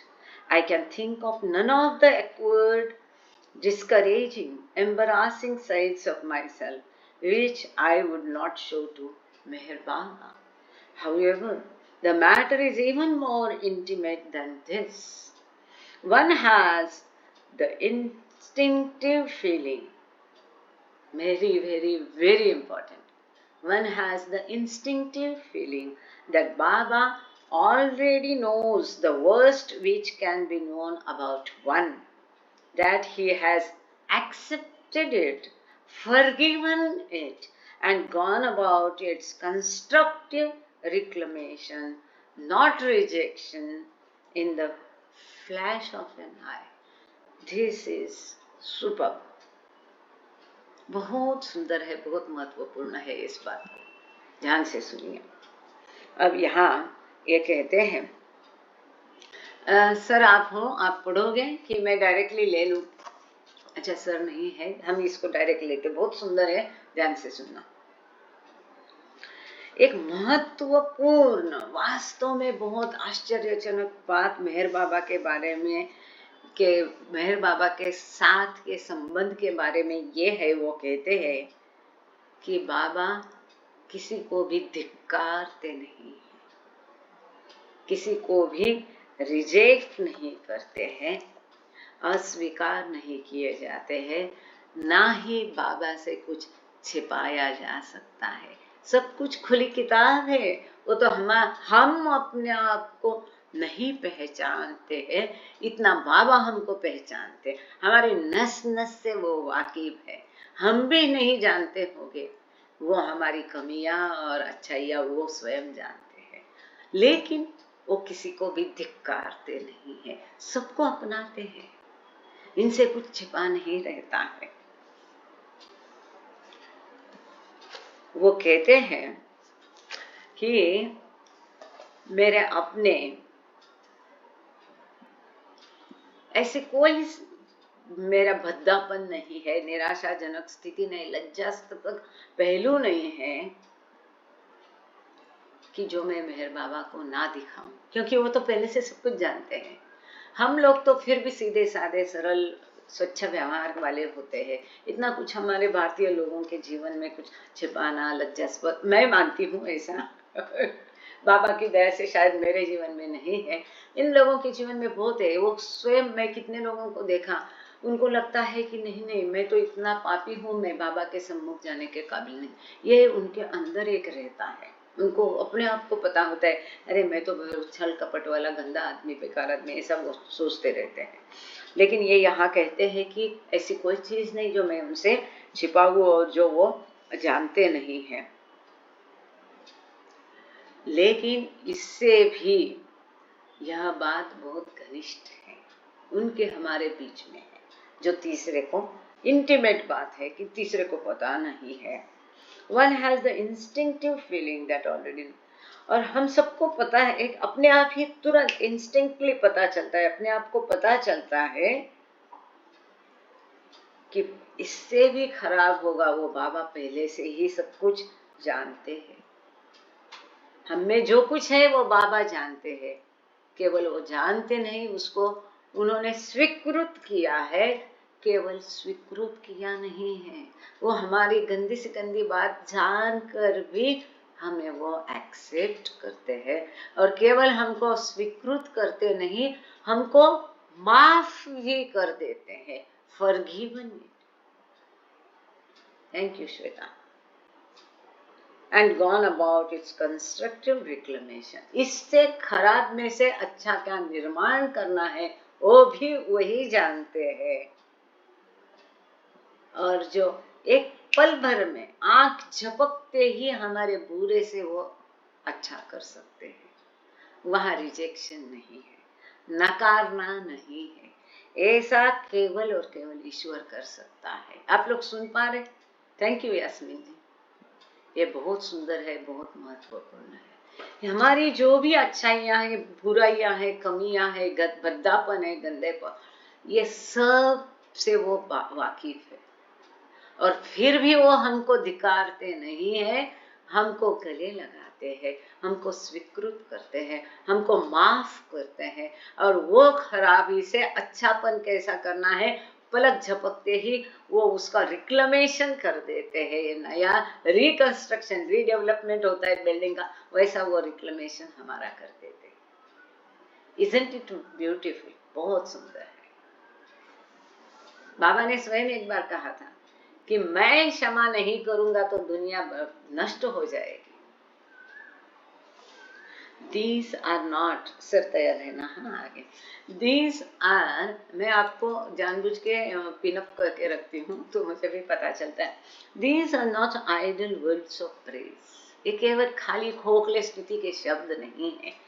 Here one finds not just compassion but real forward motion। केवल दया नहीं दिखाते, वो आगे हमको बढ़ाते हैं, वो खराब में से अच्छा क्या करना है वो कर रहे हैं।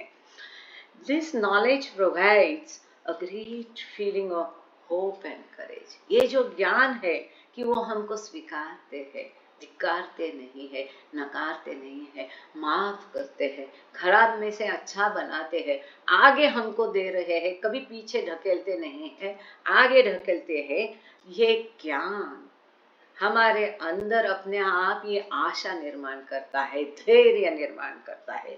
It is truly astounding to have lived for very years with certain basic problems, to see them under the best of circumstances move in hesitant, grudging starts, and then suddenly under the unspectacular impact of a silent man from India, to find them all moving vigorously ahead। सुंदर sir. जय बाबा। ये प्रशंसा के तोते शब्द नहीं है, यहाँ व्यक्ति को केवल अनुकंपा ही नहीं बल्कि यथार्थ आगे की गति मिलती है। यह बोध आशा एवं उत्साह की एक महान भावना प्रदान करता है।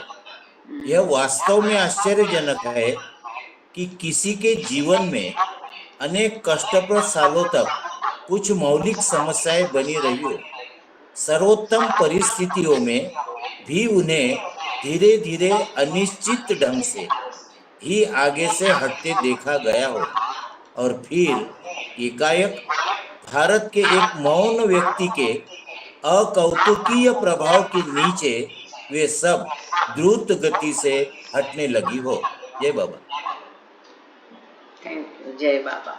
बढ़िया, बहुत सुंदर। आगे चलते हैं। Much of the sickness at heart, discouragement and bitterness in living comes from the gradual eroding away of a sense of hope. As a child or even in early adult life, the individual unconsciously expects the best of life and himself. Then it begins to be clear that neither is he nor can he expect the best.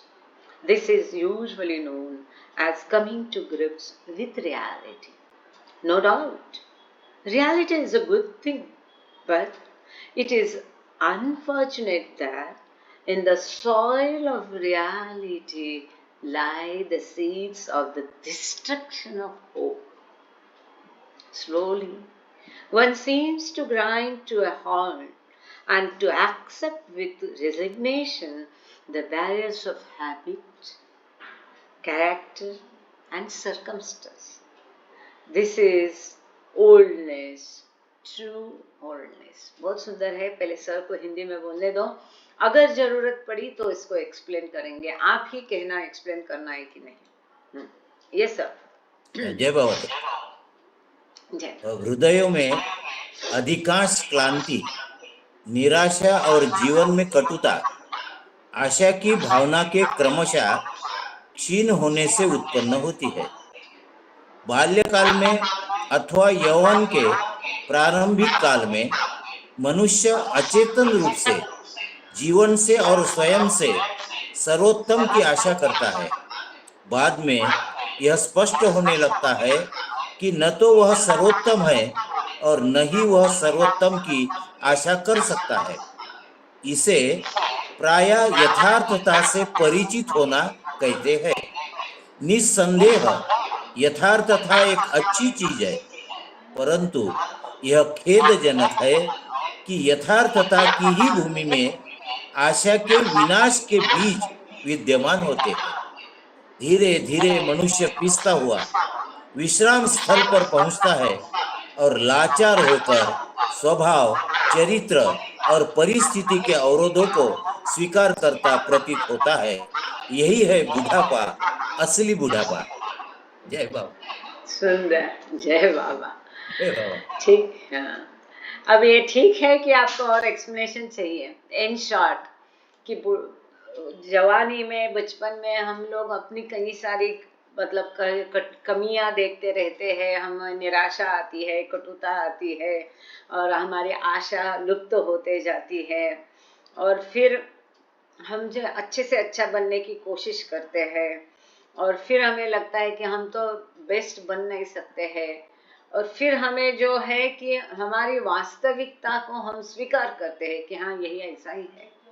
लेकिन इसका एक दुर्भाग्यपूर्ण side effect ये है कि जब यथार्थता को हम स्वीकार करते हैं तब आशा खो देते हैं, आशा की किरण लुप्त हो जाती है।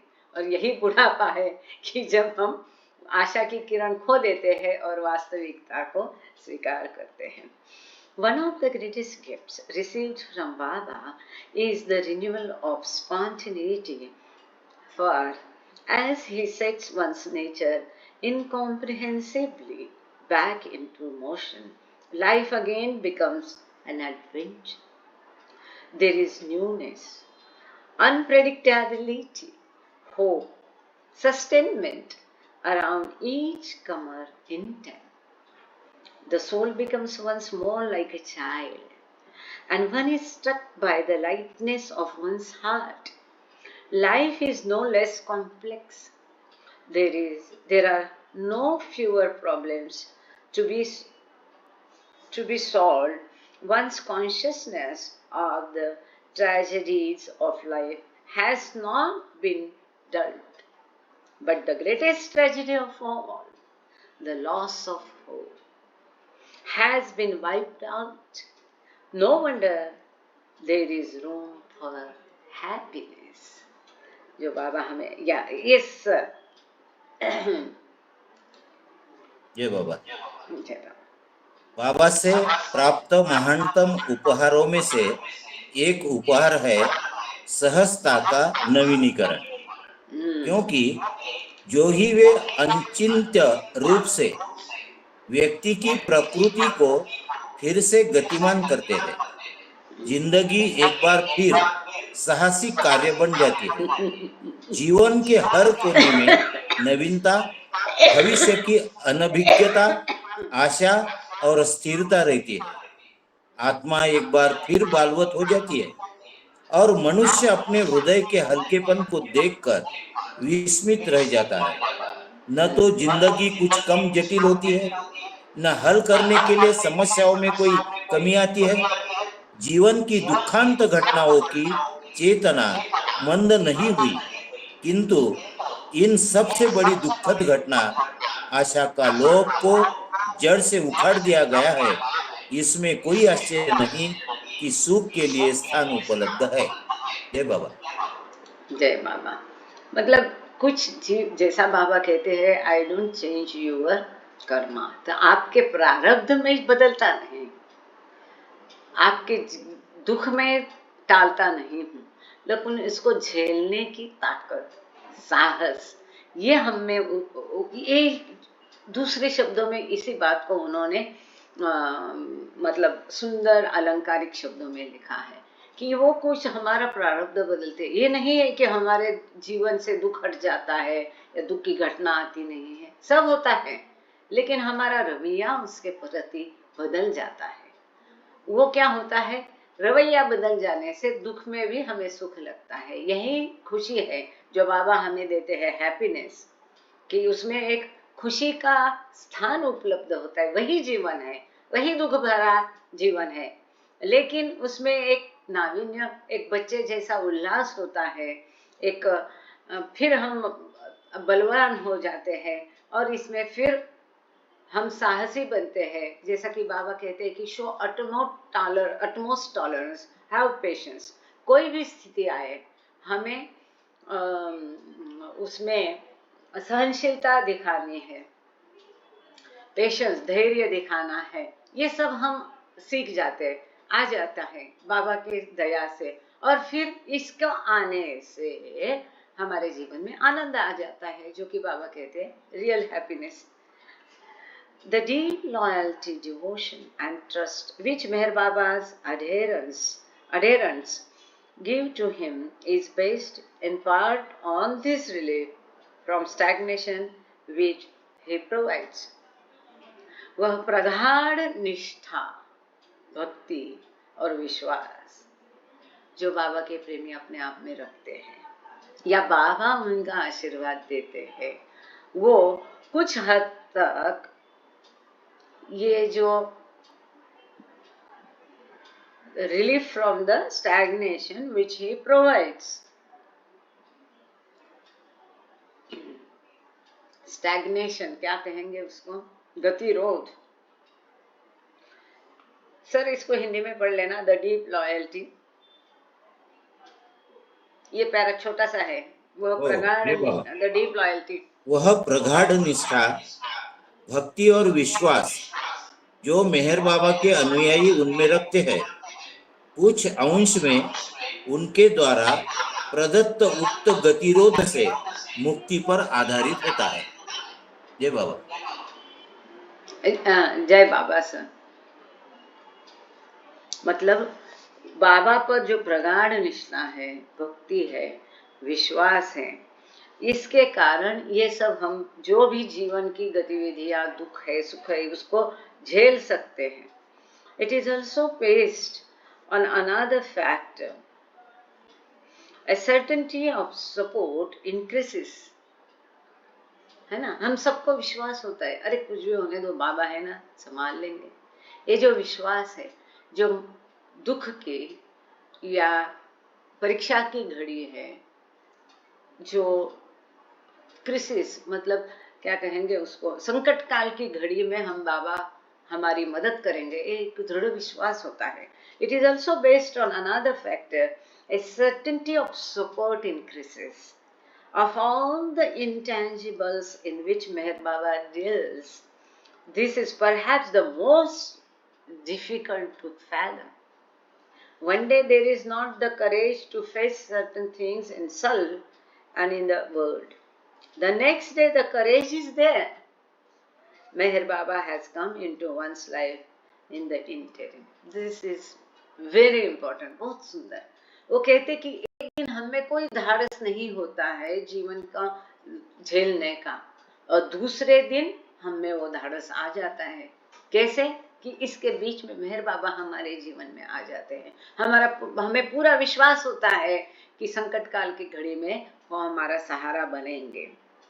ये जो बाबा की खासियत है कि संकट काल में हमें मदद देने की, धारिष्ट्य देने की, इसको नापा नहीं जाता है.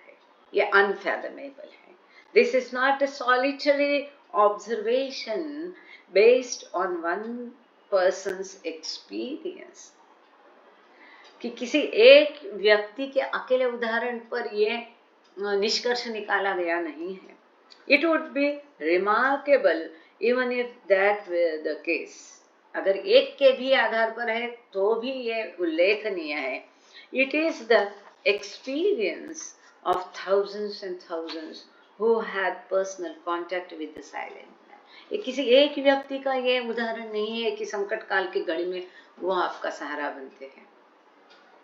तो ये हजारों हजारों लोगों का वो मौन पुरुष, मौन गुरु के संपर्क में आने वाले हजारों का ये अनुभव है कि ये धारिष्ट्य वो हमें देते हैं कि हम संकट का सामना कर पाए. It is possible to speculate indefinitely on how the transformation is accomplished. One cannot help but think of the tales of the Christians who face the lions in the Roman arena with smiles on their faces. There apparently is such a thing as supreme courage, and it is apparently based on supreme certainty. But how is supreme certainty suddenly achieved? I have no way of knowing. But I do know that I can now face things in my life which would have sent me hiding behind a wall of frustration a few years ago. बहुत अच्छा. Yes sir, please. आप इसको पढ़ लीजिए, बड़ा paragraph है. जय मेरे जय बाबा. अपार रूप से यह कल्पना की जा सकती है कि यह रूपांतरण कैसे प्रतिपादित होता है. कोई भी उस ईसाइयों की गाथाओं की याद किए बिना नहीं रह सकता जो रोम के अखाड़े में शेरों का हंसते हुए सामना करते थे.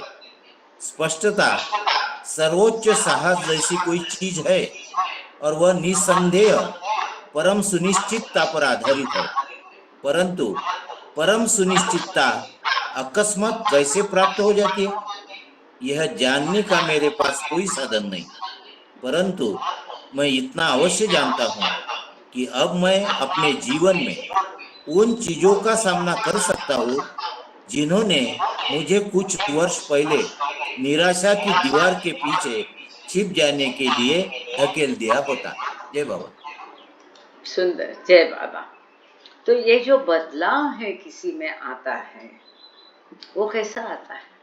वो कहते हैं कि अगर मुझ में ये धारिष्ट्य आ गया है, ऐसी जीवन की स्थितियों का अब मैं सामना कर सकता हूँ धारिष्ट्य के साथ, कि शायद पहले मैं इन स्थिति में कहीं दीवारों में छिप जाता था जिसको मैं सामना नहीं कर सकता था. ऐसी स्थितियों का अब मैं सामना करता हूँ क्योंकि ये धारिष्ट्य बाबा प्रदान करते हैं. ये बदलाव उनके का, ये ट्रांसफॉर्मेशन जो है, ये बदलाव है स्थिति को धारिष्ट्य के साथ स्वीकृत करने का, वो बाबा देते हैं.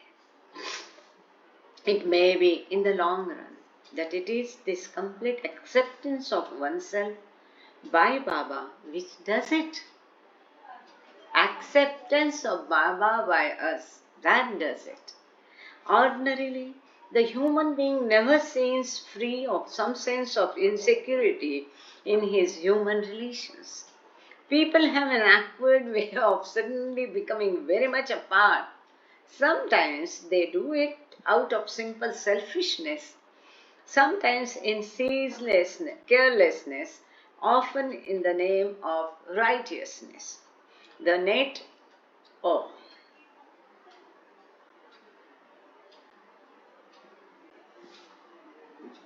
Yes sir. ऐसा अगर बीच में कनेक्शन चला जाता है तो भी आप कंटिन्यू करना। हाँ, जय बाबा सर, आप सुन पा रहे हैं? जय बाबा। थोड़े सेकंड्स के लिए नेट गया था बीच में। मेरी आवाज आ रही है आप लोगों को? वापस गया। हेलो पालवे।